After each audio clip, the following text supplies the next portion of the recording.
The morning air outside the hospital was heavy with fear, hope, and exhaustion, the kind that clings to your chest and refuses to let you breathe freely.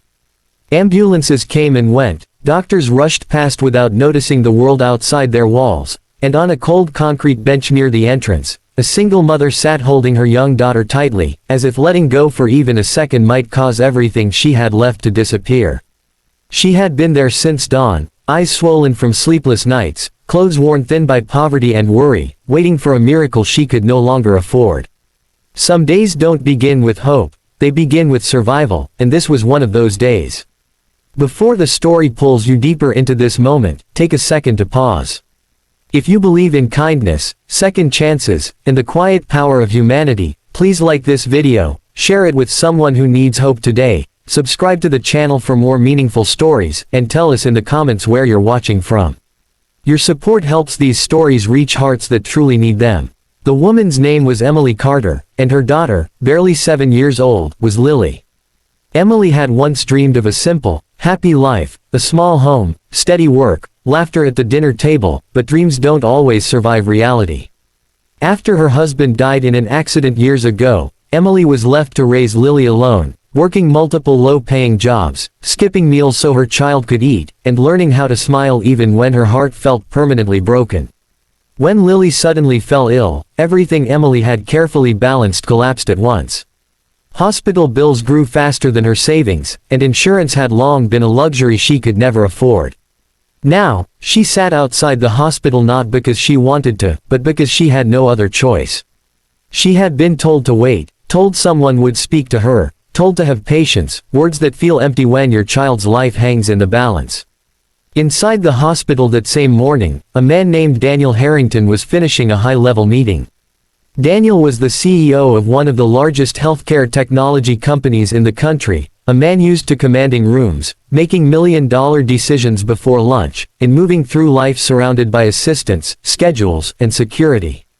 He was respected, admired, and feared in equal measure. Yet beneath the tailored suit and polished confidence was a man who had quietly grown distant from the very people his company was meant to help. Years of boardrooms and balance sheets had slowly hardened him, turning human stories into statistics and compassion into quarterly reports. As Daniel walked out of the hospital, his phone buzzed with updates, his driver waited by the curb, and his mind was already moving on to the next obligation. He was about to step into his car when something made him stop. It wasn't a sound or a voice, it was the sight of a small girl resting her head against her mother's arm, eyes closed, breathing shallow, and a woman staring at the hospital doors as if willing them to open through sheer desperation.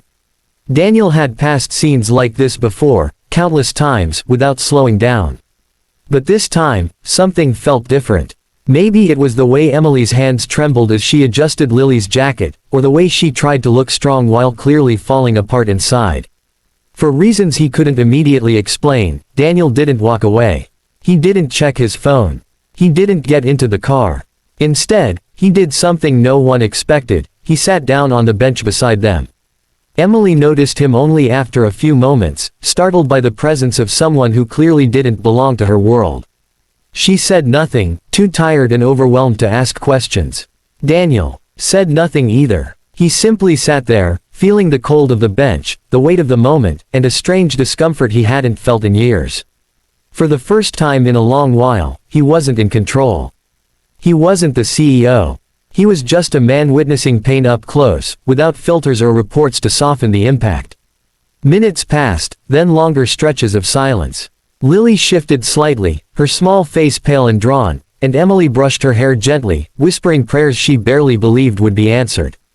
Daniel learned everything without words, the fear of losing a child, the exhaustion of fighting alone, the humiliation of needing help and not knowing where it would come from. Something inside him cracked open. He thought of his own childhood, of the mother he had lost to illness years ago, and of how someone else's kindness had once made an impossible day survivable. That memory had been buried under success, but sitting there, it returned with painful clarity.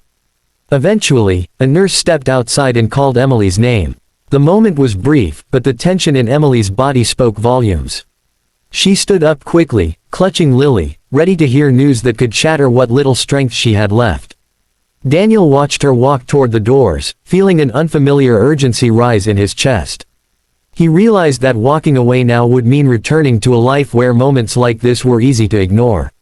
Staying meant responsibility. What happened inside the hospital that day would change everything. Emily learned that Lily needed immediate treatment and extended care, something far beyond her financial reach. The words felt like a final blow. But before despair could fully claim her, the hospital administration intervened in ways that made no sense at first. Paperwork moved quickly. Approvals appeared. Treatment plans were confirmed without discussion of payment. Emily was confused, overwhelmed, and too emotionally drained to question the miracle unfolding in front of her. Over the following days, Lily's condition slowly improved. Emily stayed by her bedside, sleeping in a chair, surviving on vending machine snacks, watching monitors rise and fall with cautious hope. She eventually learned the truth, that a man she had never spoken to, a stranger who had chosen to sit beside her instead of walking away, had quietly made sure her daughter received everything she needed. Not as charity, not as publicity, but as an act of humanity. For Daniel, that bench outside the hospital became a turning point. He began visiting the hospital more often, not for meetings, but to listen. He pushed his company to invest in programs that supported single parents, low-income families, and children who would otherwise be forgotten. The CEO who once saw numbers began seeing faces again. And Emily, once invisible, found herself rebuilding a life with renewed faith, not just in systems but in people. Months later, Emily and Lily walked out of the hospital hand in hand, sunlight warming their faces.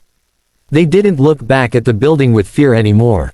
They looked forward. And somewhere in that moment, kindness completed its quiet circle, reminding everyone involved that the smallest decision, to sit instead of walk away, can change lives forever.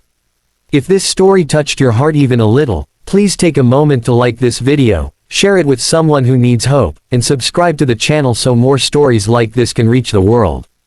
And before this story ends, tell us in the comments what part moved you the most and whether you believe one small act of kindness can truly change a life. Because sometimes, the day that changes everything doesn't begin with power or money. It begins with a bench, a choice, and a heart willing to sit down.